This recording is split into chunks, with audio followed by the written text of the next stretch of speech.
Bonsoir à tous mes chers amis, nous sommes vraiment ravis de vous accueillir comme tous les soirs dans notre petit jardin.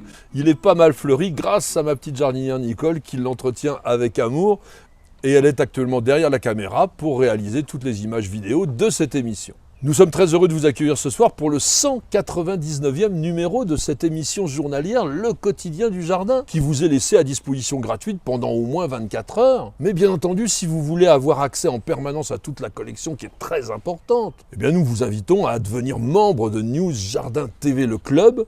Toutes ces émissions étant réservées uniquement aux membres, n'hésitez surtout pas à nous rejoindre. Le principe de notre émission, c'est que je réponde chaque soir à l'une de vos questions. Merci de les poser parce qu'elles sont très nombreuses, très variées. Et grâce à vous, nous réalisons vraiment quelque chose de très varié, très intéressant. Et c'est avec Nicole que nous choisissons vos questions et ce soir, nous avons choisi celle de ML. Je vous suggère un sujet sur les digitales. J'en ai planté dans mon jardin cette année, pour la première fois, et je me suis rendu compte que le choix en jardinerie était très limité. Il y a même certaines enseignes qui n'en proposent pas. Est-ce en raison de la toxicité de la plante ou y a-t-il une autre raison ? Eh bien mon cher ML, vous avez bien eu raison de préciser les digitales. Parce que la nomenclature botanique internationale, depuis 2017, reconnaît 27 espèces dans le genre. Ce genre, c'est Digitalis, qui a été attribué au botaniste français Joseph Piton de Tournefort. Sur le plan botanique, les digitales ont longtemps été classées dans la famille des Scrofulariaceae, mais des études phylogénétiques du début du XXIe siècle ont déplacé le genre, de même que d'autres. D'ailleurs, le muflier que vous connaissez, Anthyrhinum majus, les Pinstémons, les Véroniques, tout ce monde-là est passé chez les Plantaginacées. Ce qui en fait des petits cousins du plantain. C'est un peu le mystère de cette science phylogénétique. Mais comme cela se passe au niveau moléculaire, on peut excuser le fait que les plantes ne se ressemblent pas. Si l'on revient rapidement aux Scrofulariaceae qui existent toujours aujourd'hui, on a encore des genres connus. Buddleia, l'arbre au papillon.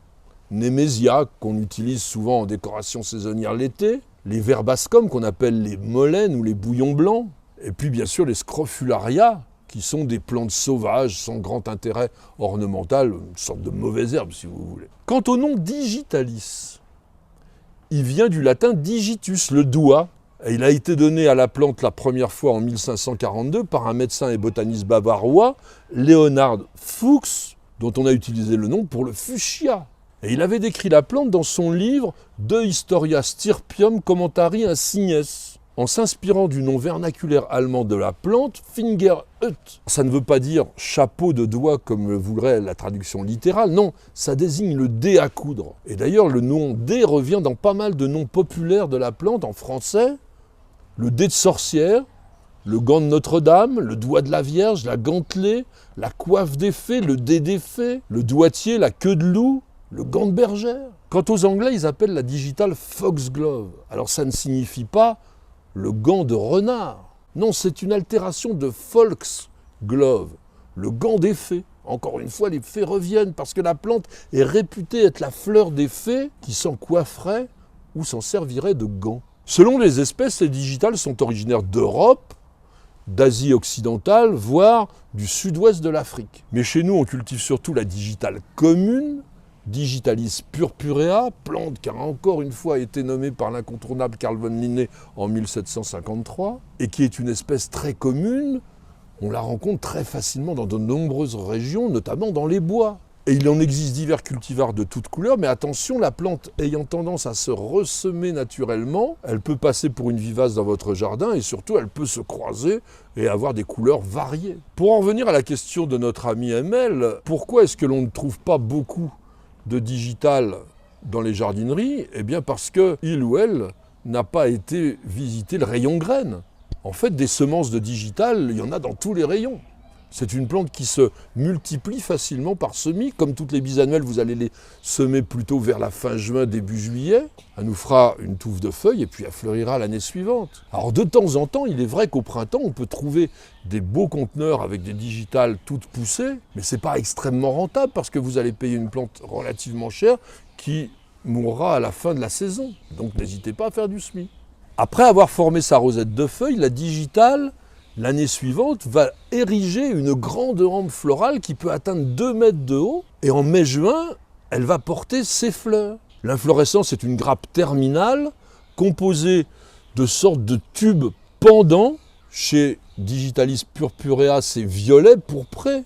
Mais dans les cultivars, vous allez en avoir des blanches, des roses, des jaunes, pas des vraiment rouges, mais on va dire carmin.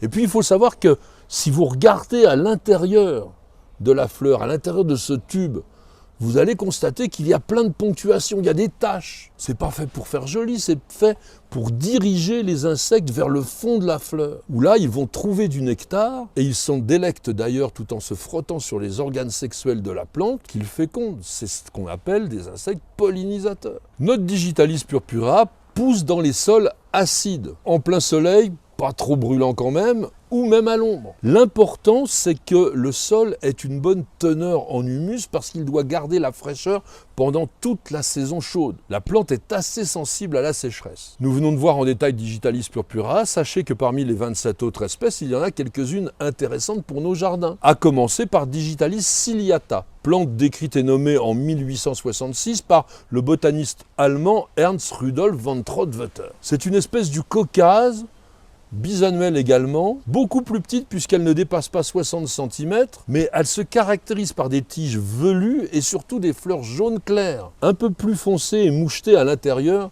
de chaque corolle. Digitalis lanata a été décrite et nommée en 1792 par le botaniste allemand d'origine suisse Jacob Friedrich Erhardt. C'est une vivace éphémère, elle vit 2-3 ans, 4 ans maximum, originaire d'Europe de l'Est. Elle va nous former une belle touffe de feuilles persistantes, oblongues, et puis en juin, on aura une hampe florale d'environ 80 cm de hauteur qui va porter jusqu'au mois d'août des grosses clochettes marron crème. C'est assez étonnant comme couleur. C'est une plante de sous-bois qui supporte bien les sols calcaires, ça c'est intéressant. Mais sachez que malheureusement, elle devient extrêmement rare dans la nature parce qu'elle a été surexploitée pour ses vertus médicinales. On verra tout à l'heure. Et puis enfin, il y a Digitalis parviflora, décrite et nommée en 1770 par le botaniste néerlandais Nicolaas Joseph von Jacquin. Là, on est sur une bisannuelle originaire de la région méditerranéenne et qui produit tardivement, en juillet et août, de longs épis de couleur bronze rougeâtre. Assez étonnant. La plante mesure 70 cm de haut et elle porte un feuillage duveteux et elle aussi, contrairement à la digitale commune, elle accepte le calcaire et elle supporte même une certaine sécheresse en été. Je vous parlais d'utilisation médicinale et oui parce que toutes les digitales sont des plantes toxiques, je dirais même dangereuses. Et toutes leurs parties, des racines jusqu'à la fleur, renferment de la digitoxine, un glycoside que l'on appelle couramment aussi la digitaline. C'est une substance qui agit sur le cœur et ses vertus cardiotoniques ont été découvertes en 1799 en Angleterre par William Withering. Il était médecin à l'hôpital de Birmingham mais aussi botaniste. Et à l'époque, il considéra la plante comme le quinquina du cœur.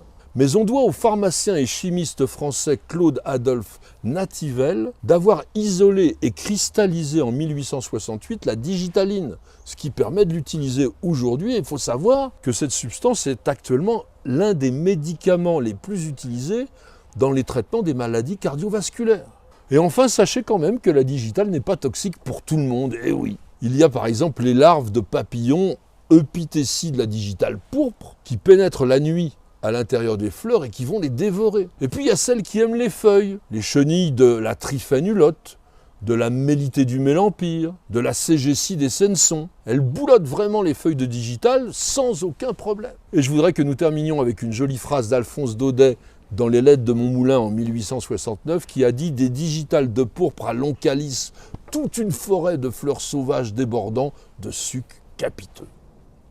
Merci à tous et à chacun de nous avoir suivis. J'espère que vous aurez été intéressés par la digitale. Oui, elle est toxique. Et si vous avez des jeunes enfants, il faudra bien leur expliquer. Mais quelle beauté quand même dans un jardin, surtout dans un massif où vous en plantez plusieurs.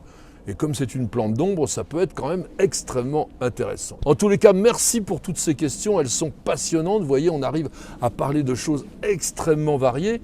Et grâce à vous, et un petit peu aussi à mes réponses, nous constituons de jour en jour une super encyclopédie des plantes et du jardin en vidéo. Mais évidemment, pour avoir accès en permanence à toute cette collection, tout ce travail, nous demandons une petite participation, à savoir devenir membre de News Jardin TV, le club.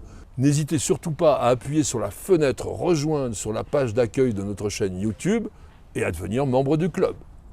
Madame, monsieur, nous vous souhaitons de passer une excellente soirée et nous vous donnons rendez-vous dès demain pour de nouvelles aventures jardinières, mais évidemment pour un nouveau numéro de notre émission journalière Le Quotidien du Jardin, c'est sur News Jardin TV. Et nulle part ailleurs.